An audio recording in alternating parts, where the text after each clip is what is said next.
Ötən əsrdə ləğv edilən təsərrüfat sahəsi Qubada yenidən dirçəldilir. Qubada 70 illik fasilədən sonra tütünçülük yenidən bərpa olunur. Kənd təsərrüfatı mütəxəssislərinin iştirakı ilə artıq tütün sahələri yaradılmaqdadır. Tütün 50-60-cı illərdə buranın əsas məşğuliyyəti olub.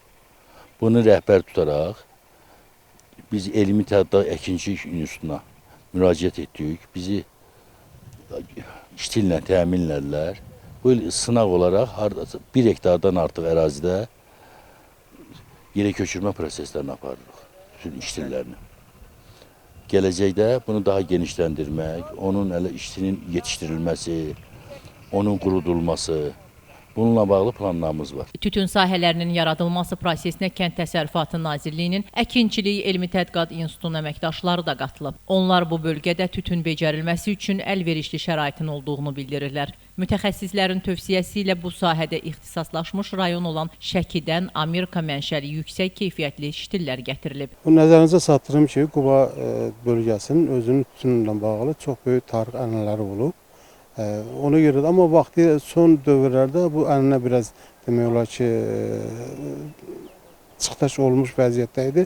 Amma bunu nəzərə alaraq bugün biz Əkinçilik Elmi Tədqiqat İnstitutu olaraq bu tütünün bərpası üçün əlimizdən gələni etməyə çalışırıq. Yəni gördüyünüz bu sayədə hal-hazırda Əkinçilik Elmi Tədqiqat İnstitutunun demək sortlarından istifadə olunmaqla əkin aparılır. Əsas məqsədimiz odur ki, bu bölgənin hava iqlim şəraitini, torpaq iqlim şəraitini nəzərə alaraq, yəni texniki bitkilər qrupuna aid olan tütünün əkinlərinin intensivləşdirilməsini nəzərdə tutmuşuq. Qubalı tütünçülər yetişdirilən məhsulu Respublikanın müxtəlif şəhərlərində fəaliyyət göstərən emal müəssisələrinə xam mal kimi təqdim etməyi nəzərdə tuturlar. İstehsalın yüksək rentabelliyi qeydə alınarsa, gələcəkdə rayonda emal müəssisəsinin də yaradılması planlaşdırılır. Hazırda əkilən sahə ilə yanaşı ətraf kəndlərə də sınaq üçün ştillər paylanıb. Onu da qeyd edək ki, hazırda Respublikamızın 21 rayonunda tütün yetişdirilən plantasiyalar mövcuddur. Könül Kazımova, Aydın Adgözəlov bugün informasiya proqramı üçün.